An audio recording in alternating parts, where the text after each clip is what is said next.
50 Cent's new Netflix documentary about Diddy dropped on Tuesday, and it exploded across social media.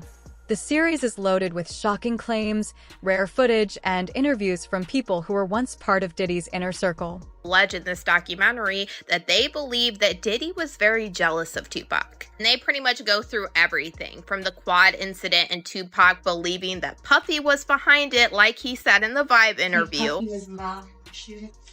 Only they can answer that question. I have my own opinion, but I wouldn't slander their name like they did mine. I wouldn't say things that I knew, you know what I mean? I believe so. I do believe so. I have proved things that I can say that will back up my claim, but this is not for the world to know about. You know what I mean? It's between me and him, and only he knows. So every time he say it didn't happen, or that's the only thing that makes this become an issue to everybody. Because you seen what I said in the Vibe article. I basically bowed out and was gonna go ahead about my life. The next issue, that wasn't even the next issue, because them cowards waited about 4 issues before they got their story together. 4 issues later, half of New Yorkers commenting on me getting shot. And before, they was all like, we didn't see nothing. In the first issue, we did, Vibe viewers. Nobody seen shit. The 4th issue, when they came back with a reply, everybody knew what I did. They knew what I said. I was acting. Who gets shot 5 times in acts? Oh, I didn't get shot 5 times in their vision. I only got shot once because they found the bullet. The police found it, but now they the cops. Now they doing detective work. They found a bullet. Oh, you found a bullet, huh? So what is this other shit in me then? What was the doctors talking about? What? Can you explain these other holes in me? How'd I get gunpowder all over me? That insulted my intelligence. So yes, I did say Thug Life was there. Yes, I bowed out, all of that. But when they said that, they breathed new life. Episode 2 of Sean Combs. The reckoning takes a sharp turn when former Bad Boy Records employees and artists share a very different view of what happened around the deaths of Biggie Smalls and Tupac. They suggest that Diddy played a bigger role behind the scenes than most ever realized. With comments from rapper Mark Curry, Craig Mack's ex-wife Roxanne Johnson, and Bad Boy co-founder Kirk Burroughs, the documentary portrays Diddy as someone who exploited artists and escalated the East-West rivalry that shaped 90s hip-hop. Or even hearing from Greg Kading, the detective that worked on Tupac and Biggie's case in this documentary. He is the investigator that did that proper agreement with Keefe D way back in 2008, where Keefe D alleged that Diddy tried to offer him $1 million to take out Tupac and Suge Knight. And Tupac's trial with Keefe D is coming up very soon in early 2026. And we know that Diddy's name has been dropped at least 200 times during these proceedings already. Suge and Puff created the atmosphere for both of those guys to lose their lives. I honestly, when I look back on it, if he trusted Sean more, it would have been better. But he didn't trust him as much as the way Sean says they were best friends after he was dead. Nah, I didn't see that during the time we were working with him. And that's only the beginning. The documentary drops revelation after revelation, making it one of the most eye-opening projects ever released about Diddy. He's currently in a New Jersey prison serving a 4-year sentence related to transportation for illegal activity. A jury dismissed the more serious charges, but the controversies have continued nonstop since late 2023, when his ex, Cassandra Ventura, filed a major lawsuit accusing him of abuse. Many more civil lawsuits followed. Diddy denies all allegations. Diddy Combs have now sent a cease and desist letter to Netflix. That's right. They are demanding it not release a docuseries featuring the embattled mogul. This documentary stands out because it introduces new claims while resurfacing old ones. The producers somehow obtained private footage of Diddy in a New York hotel room just 6 days before his arrest. He had hired a videographer to record everything, and in the clips he is seen speaking with his lawyer about how the media was damaging his reputation. We have to find somebody that'll work with us that has dealt in the dirtiest of dirty business. We're losing. It's extremely uncommon to hear conversations like that before someone is indicted. Normally, talks between lawyers and clients stay confidential, but because a videographer was present, Legal experts say Diddy may have accidentally weakened attorney-client privilege. His team later told NBC News that the footage was unauthorized and that they don't know how Netflix acquired it. They insist the videographer was under agreements meant to keep all recordings private. Why it's coming out now is we wanted to wait, to get through all of the legal proceedings, the criminal trial, and it's four parts, and it spans over 30 years of, pop culture, his life. So it took some time, to say the least, to put all of this together. It's an important story, and you could just tell it with all the public material. Mm-hmm. You go further, you've gotten your hands on some extra new material people are going to see for the first time, including this video. Any journalist would want to know how you got it, but it is Sean Diddy Combs in the heat of this, right before the arrest for the trial we just discussed, in private moments, talking to his lawyer, cameras running. He also underestimated that with every celebrity, you do have different claims and some are completely unfounded. But I think that some of these lawsuits, there's receipts. Mm-hmm. And there's footage and there's voice recordings. And I think that for a man, it's also very interesting, for the culture of hip hop, so many artists record themselves, and they probably, when they were, recording themselves in 2005, never saw the year 2025 and how accessible that media would be to actually make a case for things. And I think that's a big part of the gumbo of Sean Combs and what he... The documentary also brings back voices from Diddy's past, people who worked with him, performed with him, or knew him closely.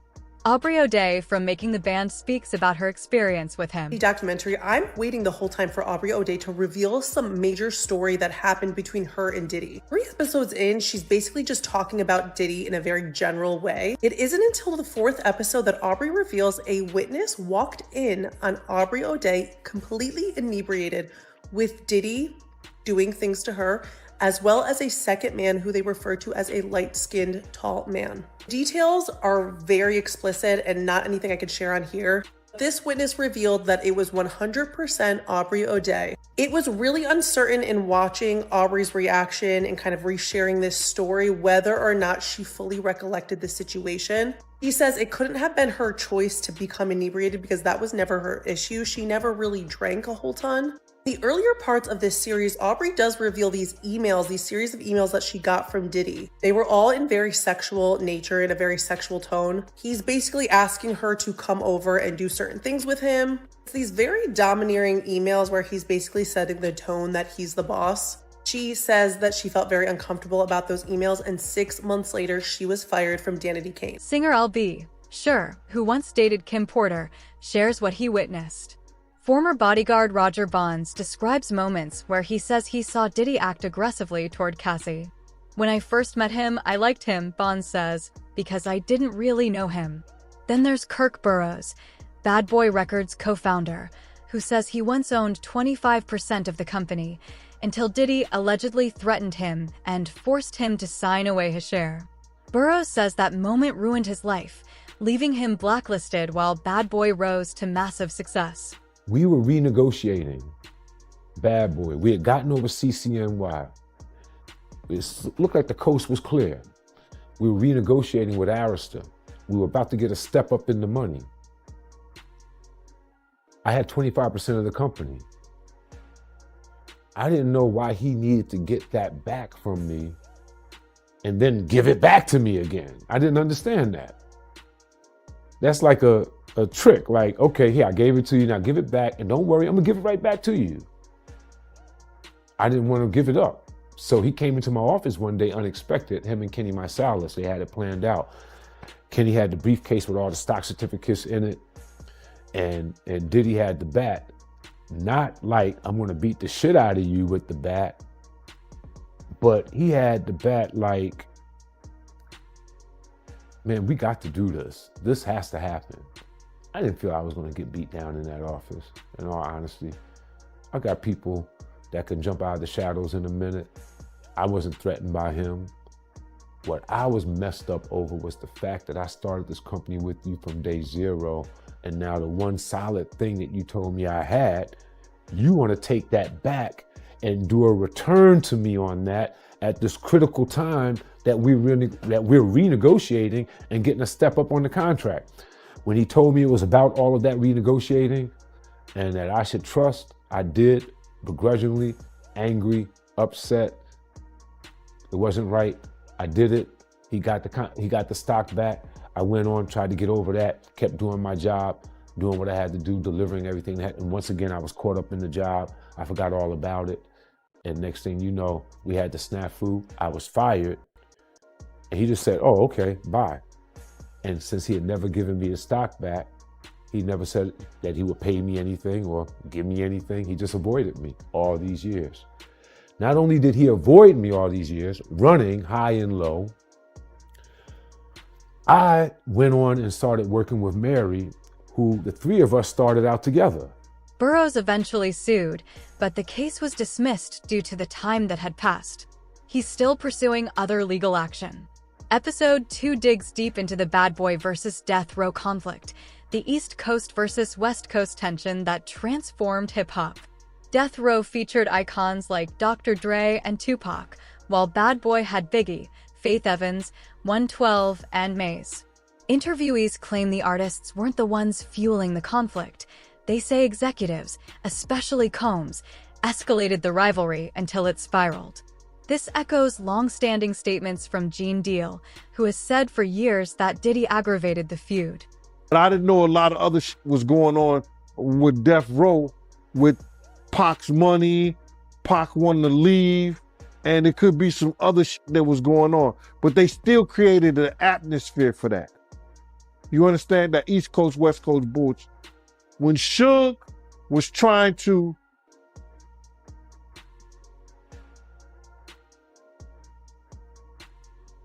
use the New York guys to, okay, man, come on, let's make some sense of this shit. And have a meeting and sit down with the New York guys and ask for a representative for Puff to come on. Puff was mad. You see now why Puff was mad. Everybody know now why Puff was mad. That he didn't want nobody to come to the meeting because Suge was playing Pay Daddy. Suge was in there playing Play Daddy with Justin. It's crazy.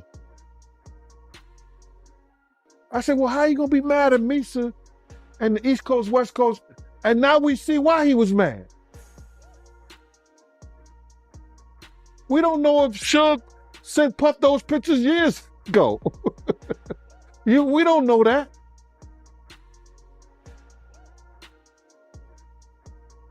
But that's why Puff didn't send a representative when Zipman was asking him, man, let me represent, just let me know. Nah, man, F that. They trying to get a black distribution company, a publishing company, all that. For hip-hop artists and music. Puff and Jay-Z ain't gonna have shit to do with it. And look who get rewarded behind that. So, to answer your question, I think the atmosphere that they designed and made up led to what we know was the East Coast, West Coast war. And both of them had some responsibility in that. According to the documentary, the label feud soon crossed into gang territory. The Crips were said to be aligned with Bad Boy and Biggie, while the Bloods supported Suge Knight and Death Row. The documentary suggests Diddy was connected to drug figure Dwayne Keefe D. Davis through Eric Von Zip. Davis is now awaiting trial in the killing of Tupac Shakur.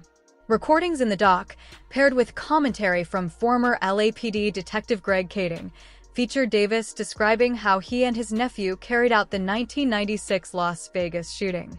While Netflix footage can't be shown, interviews Davis previously gave are referenced. Starts blasting. You say Suge looks over, he sees you. Yeah. He looks right at you? Yeah, he looks at me. Okay. When he looks over at you, and then, Tupac's busy getting shot, Evidently, the story is Tupac's trying to either get out of in the the back seat or something. Yeah, what do you see happening inside of their Jumping car? in. I seen a bullet going Suge's head. I thought he was dead. So Orlando across Dre? He leaned over on the window. We rolled down the window, popped. Who was it? They would drove on my side. I would pop them. You know what I'm saying? But they was on the other side. Right. I'm not gonna go into details on that one. Keep your streets on me. I ain't gonna go into detail on that. Well, I'm gonna go ahead and read from the book. Well, so let them buy the book then. Okay. Well, I'm just gonna read this passage. The shit was on. Tupac made an erratic move and began to reach down beneath his seat. It was the first and only time in my life that I could relate to the police command. Keep your hands where I could see them. Instead, Pac pulled out a strap, and that's when the fireworks started. One of my guys from the backseat grabbed the Glock and started busting back. The first skin shook in the head, and I thought that motherfucker was dead. I had heard some stories, supposedly that Suge used Tupac as a shield when the bullets started flying, but that's some bullshit. Suge was already wounded, and he was the one that got touched. As the rounds continued flying, I ducked down so I wouldn't get hit. Basically, yeah. White Cadillac, arm came out the back seat and started letting off. What went through your head when you saw that? They my name. In KPD's 2008 proper agreement, he alleged that Diddy's friend Zip Martin is the one that gave him the weapon that was used to take out Tupac. And KPD told the investigator Greg Kading that Zip Martin had a special compartment to keep this weapon in his car that he drove to Las Vegas. And in this documentary, we have Greg Kading confirming that Zip Martin did drive the same type of vehicle that KPD alleged to Las Vegas this night. And then during this documentary, we heard from the former president of Bad Boy, Kirk Burroughs, who alleged during this time, Diddy had him hiring a whole bunch of people and getting cars to drive to Las Vegas. And he is now very curious into why Diddy wanted to do this. And he said, in his opinion, he now believes that Diddy was behind taking out Davis also claims that Diddy agreed to pay him and other gang members to target Shakur and Suge Knight, who was in the same car that night. According to Davis, the money never appeared, partly because Knight survived, and partly because the cash was allegedly lost somewhere with Von Zip, who has since passed away. You know, there was the rumor that after Pac got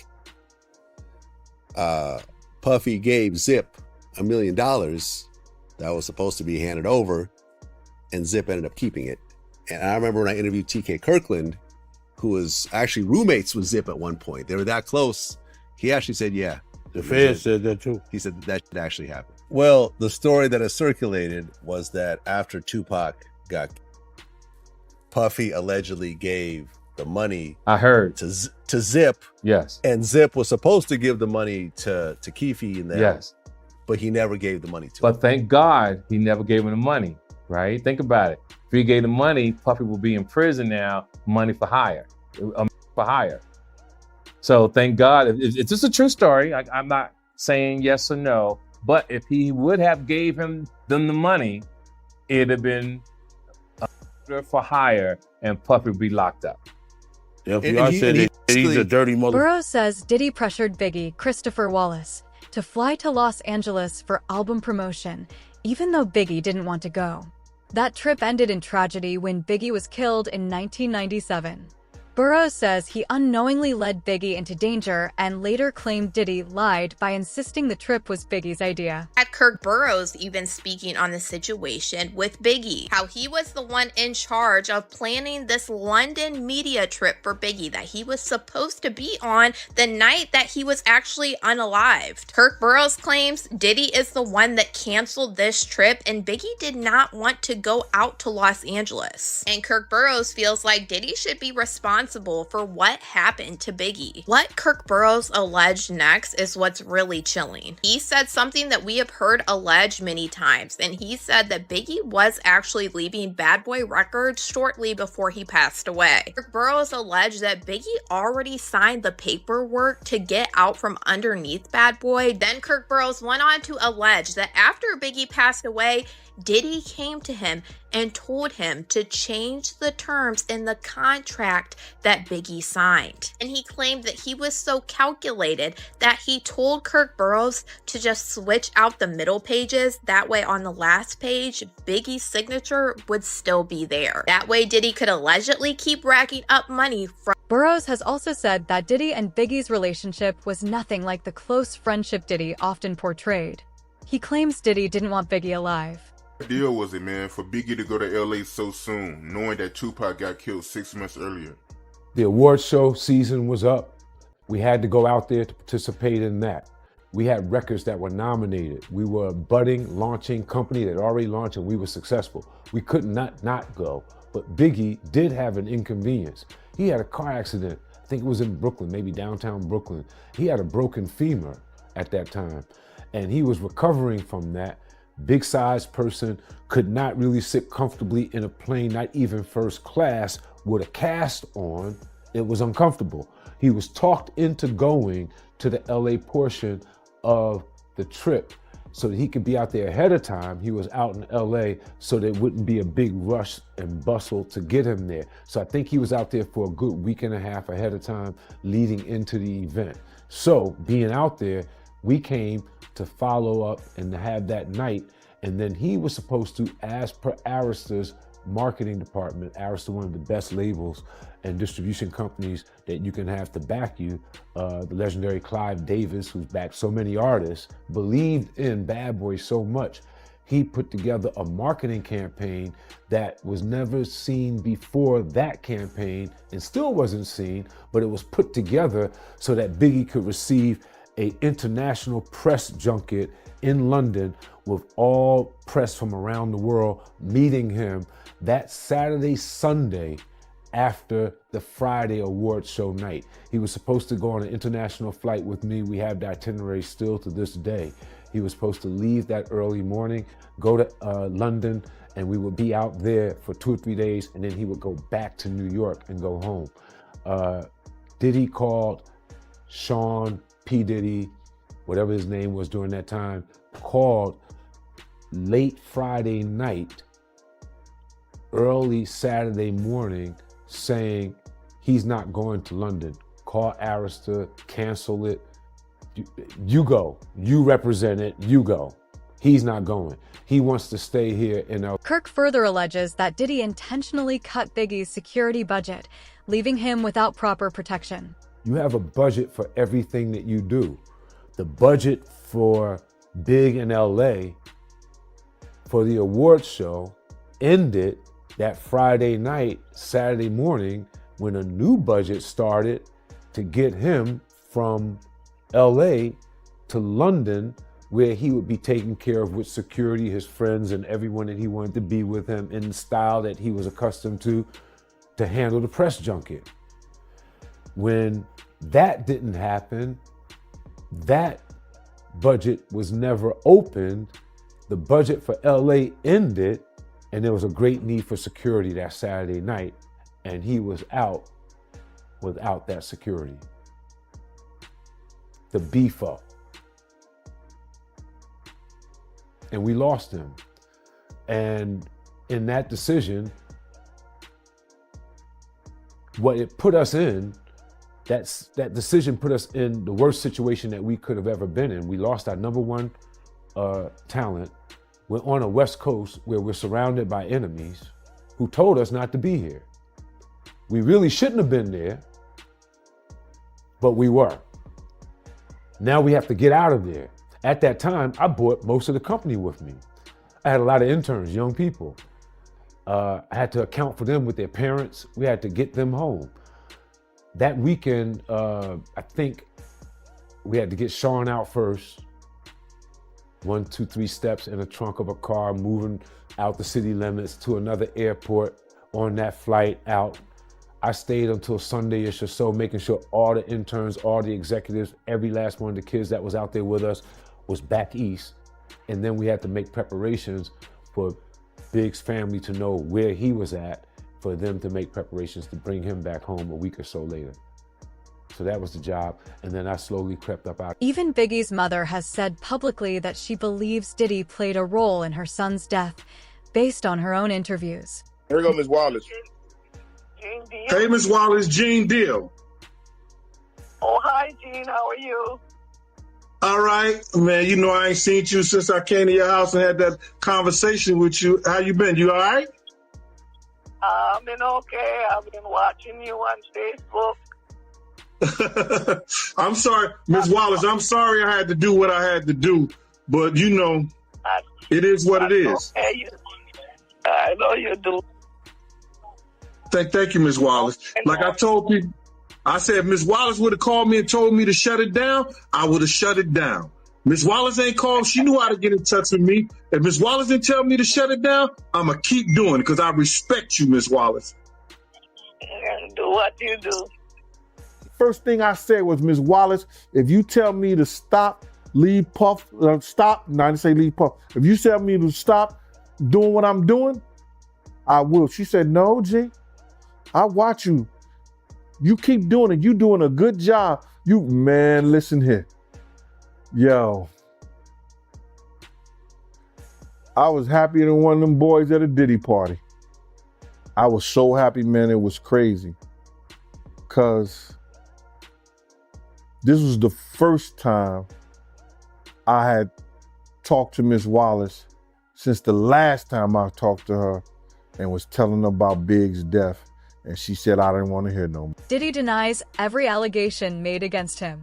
And for him, denial may be the only strategy he has left, because if even one major claim is proven true, his entire public image could collapse. We have Greg Kading getting into what happened with Biggie. And Greg Kading alleged that Diddy wasn't helpful at all in the investigation into what happened to Biggie. We saw a lot of different records being put on the screen where it said he did not want to give any more info at this time, and this was at the hospital where Biggie passed away. And I also noticed this document that flashed on the screen that was from investigator Russell Poole. And Russell Poole said that he called Miss Wallace to update her on the investigation and that she was frustrated and angry that no one had been arrested for her son's unaliving. After bringing her up to date on the case and explaining our frustration with the lack of cooperation from Puffy Combs, Bad Boy Entertainment, plus Biggie's own entourage's lack of further assistance in the investigation,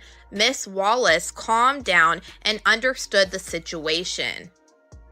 Greg Kading said in this documentary he believed that Diddy did not cooperate with Biggie's investigation because it would have led investigators back to him with Tupac's unaliving. I always remember the saying that when you solve one of their cases, you will solve the other. And that's why I honestly can't wait until Tupac's. Do you think this documentary could spark new legal action against Diddy? Share your thoughts in the comments below.